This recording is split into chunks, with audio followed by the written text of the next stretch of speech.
Hello, this is Dr. Grande. Today I will offer an update on the case of Dan Markel, including the trial of Donna Adelson and what this trial could mean for her daughter, Wendy Adelson. First, I'll look at the background of this case, move to the timeline of the crime, then offer my analysis. Daniel Eric Markel was born on October 9, 1972 in Montreal, Canada, and was raised in Toronto. He went by the name Dan. After earning a law degree, he worked as a criminal defense attorney. In 2005, he was hired as a professor at Florida State University.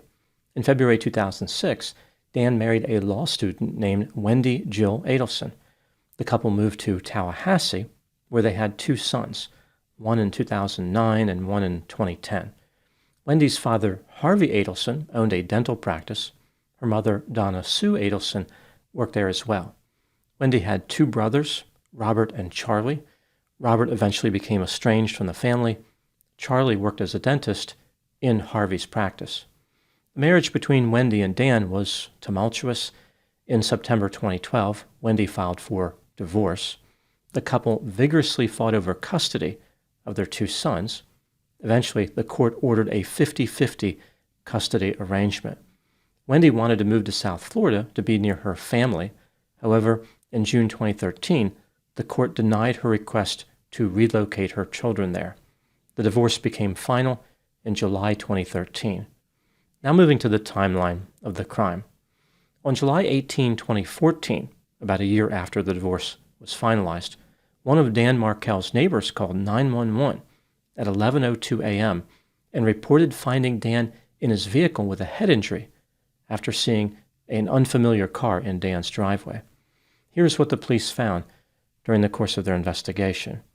41-year-old Dan was slumped over in the driver's seat of his Honda Accord, which was parked inside his garage. He had been shot twice in the head. Dan was transported to a hospital where he died 14 hours later. The police determined that the shooting occurred at about 10:45 a.m. after Dan returned home from running errands.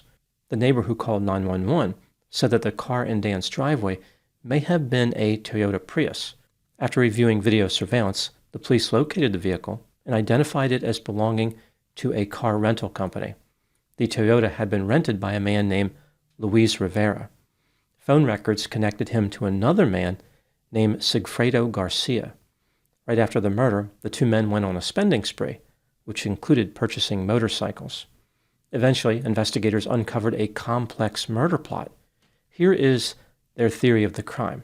Sigfredo Garcia recruited Luis Rivera to kill Dan Markel as part of a murder for hire, ordered by a woman named Catherine Magbanua. Catherine had been romantically involved with Sigfredo and with Charlie Adelson, Wendy Adelson's brother. The police believed that Catherine had received her instructions from Charlie and Wendy's mother, Donna Adelson. The objective of the murder was to allow Wendy to move to South Florida with her children. So with Dan out of the way, she was free to relocate. Despite having developed this theory of the crime, the police did not have enough evidence to arrest anyone. On April 19, 2016, the police implemented a sting operation to encourage the Adelsons to implicate themselves in Dan's murder. An undercover FBI agent approached Donna in public. He handed her a paper that had $5,000 written on it. The object here was to convince Donna that she was being blackmailed. This would motivate her to make admissions when communicating with her conspirators.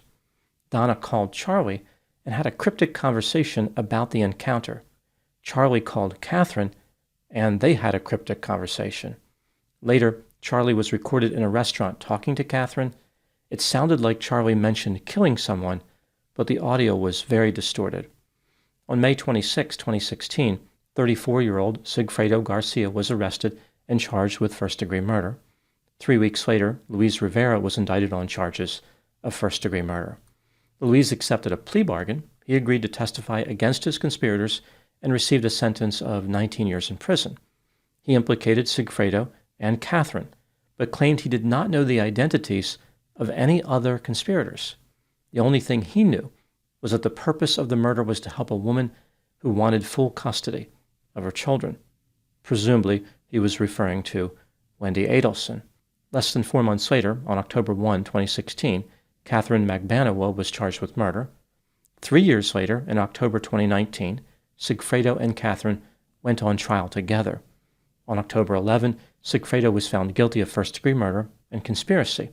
He was sentenced to life in prison plus 30 years. The jury was unable to reach a unanimous verdict as far as Catherine. The state announced they would retry her for Dan's murder.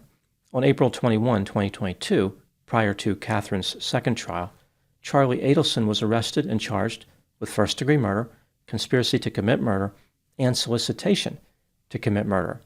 His mother, Donna, and his sister, Wendy, were named by the state as conspirators, but they were not charged. The next month, Catherine had her second trial. On May 27, she was found guilty of first-degree murder, conspiracy to commit murder, and solicitation to commit murder. Catherine was sentenced to life in prison plus 60 years. In the fall of 2023, Charlie Adelson went on trial. He testified in his own defense. He attributed the inculpatory evidence to a clumsy and implausible extortion plot. Charlie was a victim too. He had nothing to do with Dan's murder. On November 6, 2023, Charlie was convicted of all charges and eventually received a sentence of life in prison plus 60 years.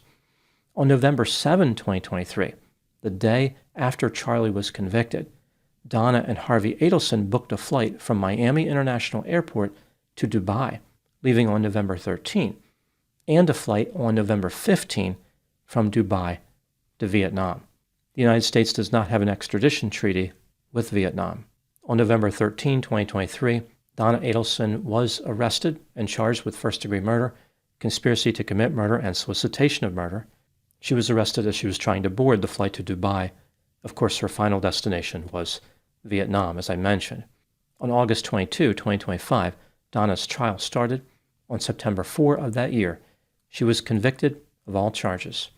Donna's sentencing has not yet been scheduled. Presumably, she will be sentenced to life in prison. Now moving to my analysis.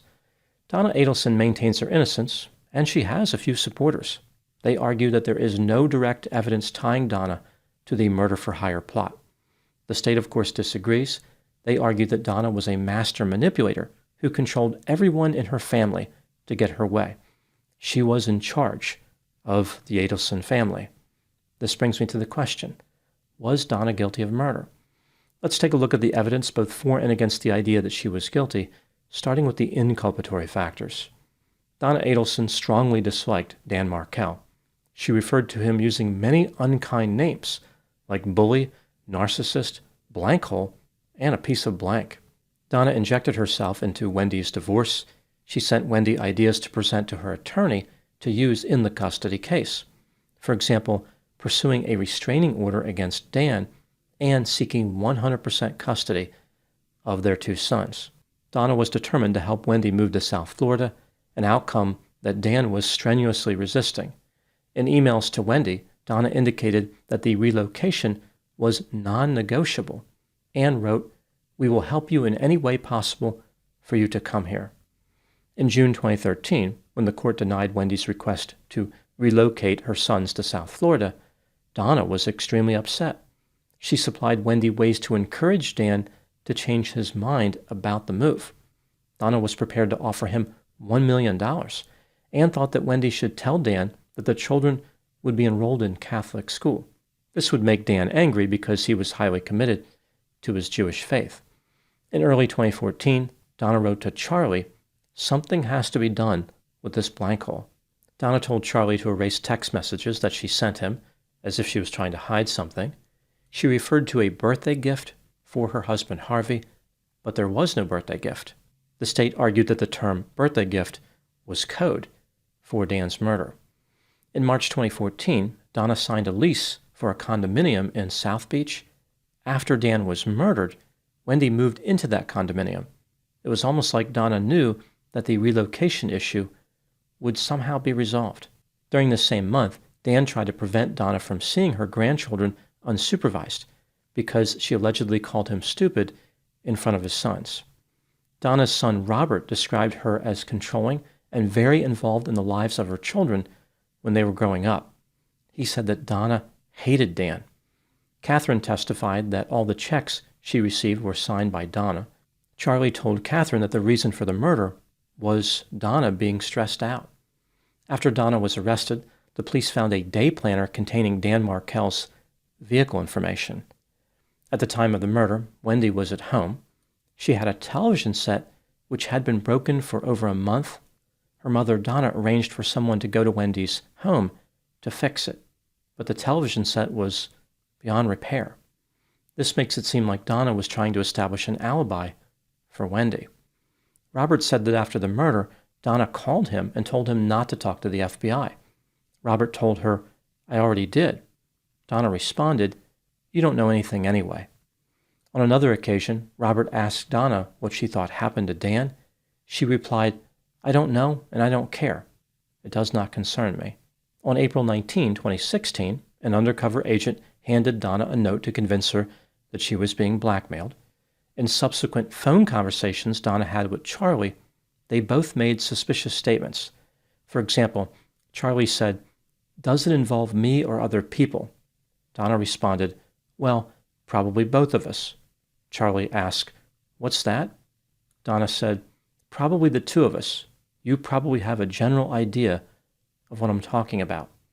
In a follow-up call, Charlie told his mother not to talk about things in the apartment or any place. Donna responded with the word, "Obviously." In another call, Charlie said, "What did they ask for?" Donna replied, "You know, I don't know, the TV was probably about $5." Charlie said, "They asked you for $5,000? It's worth noting that the undercover officer never said anything about a TV. Donna once told an acquaintance that Dan was haunting her from the grave. After Charlie was convicted of murder, Donna arranged a one-way flight to Vietnam, a country without an extradition treaty. Moving to the exculpatory factors, Donna did write checks to Catherine, but her son Charlie could have made that request. There is no proof that Donna knew what the payments were for. At the time Dan was murdered, the relocation effort had been settled for over a year. Wendy appeared to be satisfied to remain in Tallahassee. Why would Donna have murdered Dan at this point? As far as the suspicious statements that Donna made to Charlie after the sting operation, maybe Donna found out that Charlie murdered Dan after the fact. She was just trying to protect him by keeping everything a secret. It's also possible that Charlie told Donna the same ridiculous story about being extorted, which he later used during his trial. Donna claimed that she was flying to Vietnam on vacation. This is impossible to believe, but that still doesn't mean she was guilty of murder. Maybe Donna was fleeing to Vietnam because she was afraid of being arrested based on a false accusation. Even innocent people can be arrested. Nobody wants to go to prison. When considering all the evidence in this case, do I believe that Donna Adelson is guilty of murder? In my opinion, yes, she is guilty beyond a reasonable doubt. I don't think the state had a great case here. It was barely enough for a conviction. If Donna had not tried to flee to Vietnam, I would have said she was guilty in reality, but not guilty beyond a reasonable doubt. Moving to the last question, Donna's conviction brings the total number of convictions in Dan's murder to 5. Naturally, everybody is now wondering if Wendy Adelson will be charged with murder. Will she be the 6th person convicted in this murder-for-hire plot? The state of Florida is running under the assumption that Wendy is guilty.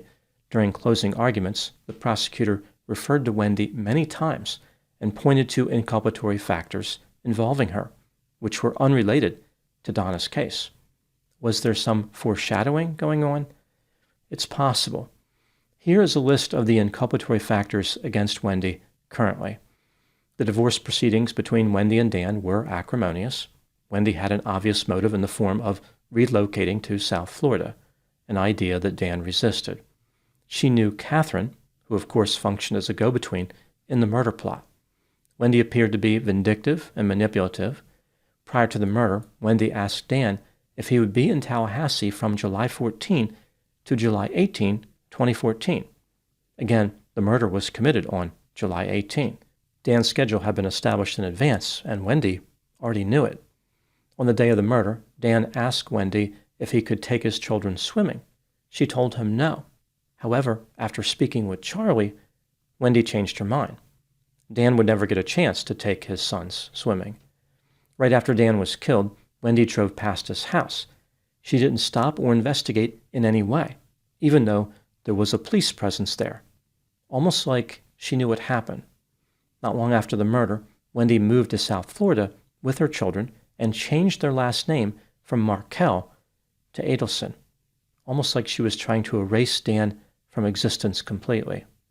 This behavior was foreshadowed in a book that Wendy published in 2011. A former lover of Wendy's said that he had a chilling conversation with her 5 days before Dan was killed.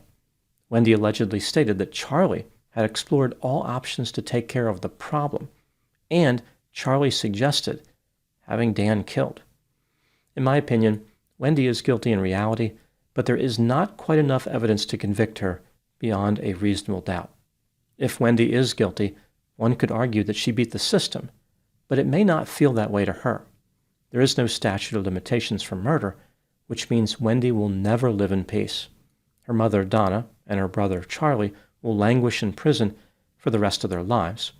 Wendy may spend her remaining days in a different kind of prison, one built from suspicion, paranoia, dread, and anticipation. Every day carries the possibility of a knock on the door, a sound signaling her permanent loss of freedom.